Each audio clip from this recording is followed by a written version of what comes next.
Hello guys, welcome to our channel. This is Wefwafwa Andrew and we are on day 3 of our community outreach. Now we have visited our second last cell, and in this place I am going to teach people about the diabetic diet. I'm also going to teach them about how to measure the blood pressure and how to interpret the blood pressure that I've measured using these charts, such that they can know where they are lying and they go and visit the health worker so that they can be helped. We have also brought for them a blood pressure machine that they will be using to take their blood pressure daily. We are also going to plant some seedlings, about 50 seedlings in this area. So enjoy the video. As we head to the community, listen to this song titled Wanyala Yesu. It is my song, so feel free to use it maybe in your video or anywhere else because it is not copyrighted. Enjoy.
Hello everyone, welcome back to our channel. This is Wefwafwa Andrew, and if it is your first time here, I want to say you are most welcome, and let me know in the comment section if it is your first time here, and kindly consider subscribing, like and share this video with all the people you care about. And if you are a returning subscriber, I just want to say welcome back and thanks for always supporting me.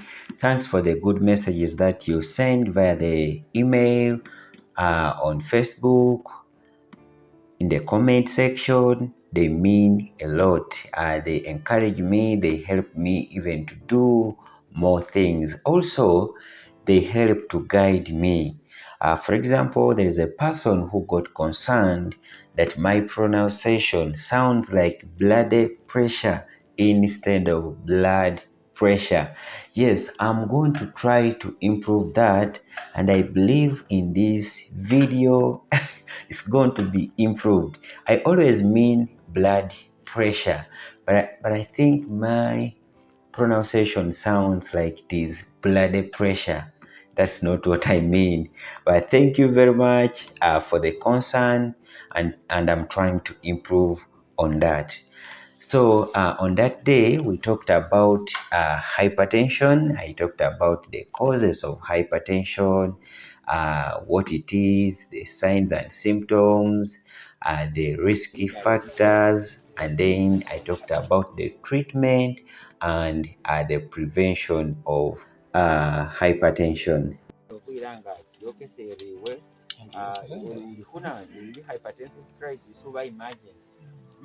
So after talking about the stages of hypertension and how to treat it and everything that people needed to know at that time, uh, I had to talk about the diabetic diet. And during this session, I still used the plate method, but we used our chart. One of our subscribers advised that I be taking some foods in the villages and we demonstrate from there, just like we did it in the first video with the mama who was the mother of Hezekiah. So we are trying to see how we shall do it in a better way possible. So thank you very much for always suggesting. Such comments are very good. Now with the plate method, I told them to divide the plate into two equal halves, and then the remaining half to divide it into two equal quarters. I told them to fill the bigger half with the non-starchy vegetables, that is, vegetables that contain very low or no starch at all. And those vegetables on our chart, we were having vegetables like cabbage, we're having vegetables like mushrooms, we had the eggplant, green pepper, had the carrots, and many others. ariko habaho n'ibintu nga biringanya fana kwamubona fesi wabaho n'ilibohe kuno habagasira ibihota wabaho n'ibubwoba hwabubonaho wabaho ni cabbage. So I told them to fill the first quarter with foods that contain proteins like eggs, beans, chicken, silverfish, lean meat, and the other foods that we have in our community. abone ngoli ni cabbage isani ngwachi halema chimirundi chibiri luwande luno lumofu lwetseni tsinyeni unyala waba ni tsinzaki oba ni unyaba ni tsinzaki ama waba ni cabbage nayo ari ibindi byo bikasi luwande lumofu byabaho ibintu tsinyenyi aluwande. I also told them that when filling, you don't have to have all the foods that are indicated in a chart. You may just have to use 1 or 2 servings that you have. As long as you are using different portions, it will give you the same nutrients that your body requires.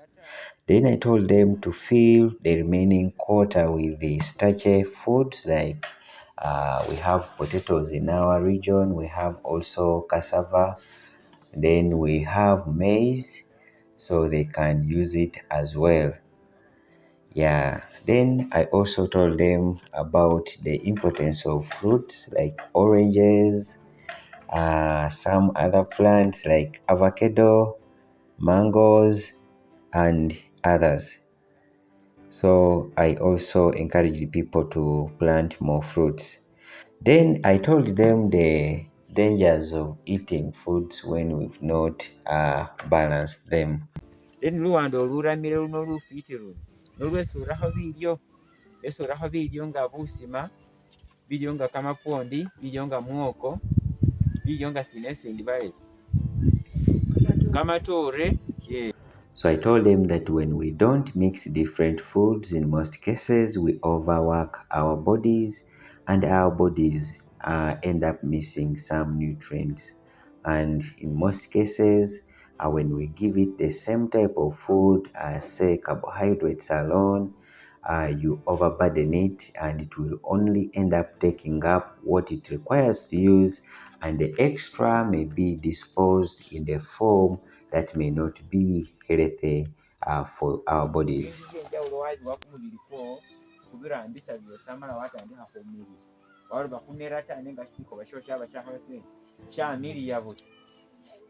I also told them that when we give our bodies different types of foods or foods which contain different nutrients, our bodies uses them all, and this helps to strengthen our bodies to fight diseases.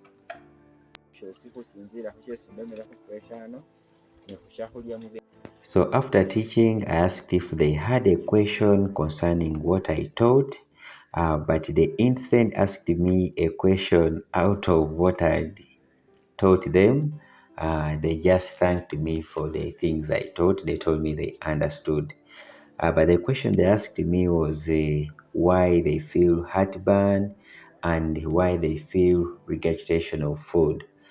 So I tried to use of course, they had brought for me some passion fruits in the bottle there, but I didn't take it because I knew that I was going home and I was going to eat food. But then I used the passion fruits that they had brought for me and then that glove to try to demonstrate to them what happens in gastroesophageal reflux disease. Omundisi bijo bikobole eneno bye basi hanayo hano hayangu anyala haba either lya bijo bikali nabi yetane. So I told them that reflux of gastric contents into the esophagus occurs when someone has a weak lower esophageal sphincter. So the bottle represented the esophagus and the glove represented the stomach, and where I was holding with my left arm, I represented the lower esophageal sphincter. Ana hahola ahondu nga heku habusi aruru ate munda muno mulimu asidi. So I cautioned them about the behaviors that we have in our community here that may have led to the weakening of the lower esophageal sphincter that's resulted into heartburn and the reflux. I talked about practices like eating and then sleeping or going to bed in the same time. It is a common practice here where people eat at like 9 p.m. People usually eat late here in the evening when they are going to sleep. So someone eats like at 9 p.m. and then sleeps at 10 or 9:30. So I told them to take at least 3 hours after eating before going to bed, and then I also advise them to reduce the quantity of meals when they are going to bed, and I advise them also to avoid having tight clothes on their bellies, and I think talk to them about raising or elevating the bed where they are going to put the head such that the chest is above the waist. Yeah, so that may help to reduce the pressure that is exerted on the lower esophageal sphincter.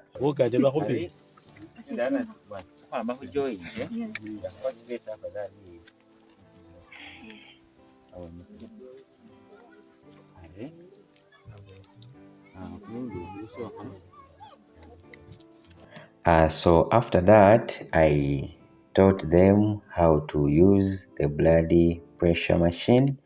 The lady you're seeing beside me, she was the one whom we left the blood pressure machine with. So I made sure that she learns how to use the blood pressure machine, and also other people who were around were observing what I was doing.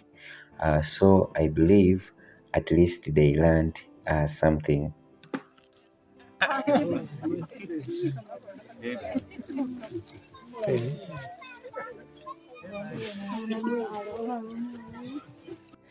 So as you can see, we were still measuring the blood pressure, and the leaders were learning, and I also asked them to demonstrate, and they will demonstrate in this video. You will be able to see. So We got the blood pressure for the first person and it was okay.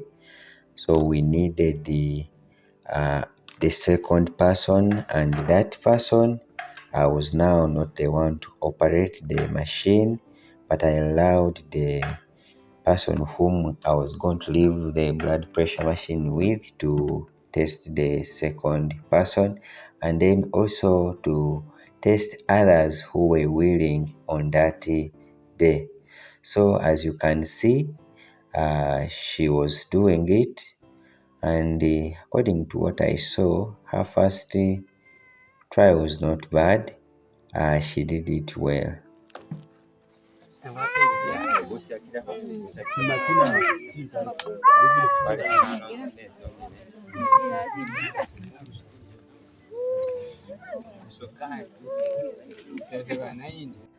So I allowed her to take the blood pressure, and she was doing it well. That's why I had to step aside and I just watched from the background to see what was happening. She did it well, and I was very happy because my aim is to have a community where people know these things such that it will not require a doctor for someone to take the blood pressure. It will not require a doctor for someone to test his or her blood sugar. And at the end of the day, we shall have low cases of complications that result from these dangerous diseases like high blood pressure, diabetes mellitus, and many other conditions.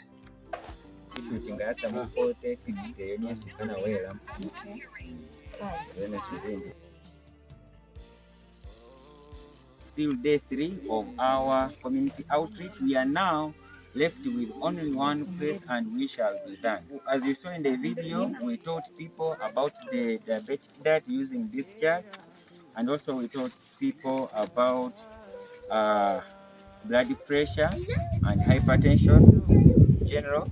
And now we've come at the end of the session. We've already given our people some seedlings that they are going to plant, and then we are also going to give out a blood pressure machine to the community where they are going to be taking their blood pressure for free. So I am going to hand it over to the VHT leader in this area. So, you're welcome. So these are our charts that we've given her.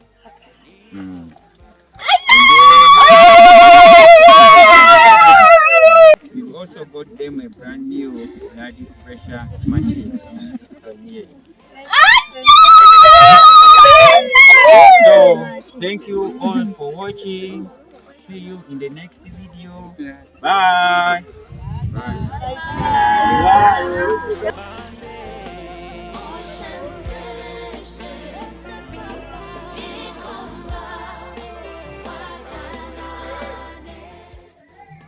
So that was the fourth place on day 3. Only that when I was leaving the area, I was told there was someone who was sick and they needed my guidance. So I had to go there.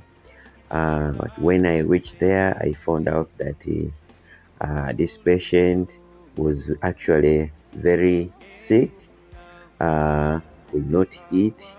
He was having urinary incontinence, and he was sleeping on a very dirty mattress. So that showed that there was also still a gap in knowledge. This patient was having a liver cirrhosis with complications, and also he was wasted. As you can see, there was some ascites as well. So this patient was previously managed from Mbale Referral Hospital, which is the largest hospital in the region. But these people were discharged some few days ago. So at that time, he was very sick, but at home, just because they could not afford to go to the nearby private clinics, And of course, even the clinics in this area could not offer the services that that patient needed. So the only place they needed to go was at the regional referral hospital, because there's no government hospital in Masaka Town Council. So I asked them to prepare him and we go to the hospital immediately. But unfortunately, while they were preparing him, he passed on. Of course, the distance from Mbale to Manafwa is also somehow long, so we needed a vehicle, and getting a vehicle in the village is also a problem. So that is how it went. Thank you all for watching. Thank you those ones who have donated, and thank you for all the encouraging messages that you're sending me. Please continue doing the same, and I pray that God will bless you. Keep guiding me. I love you all. See you in the final part of day 3.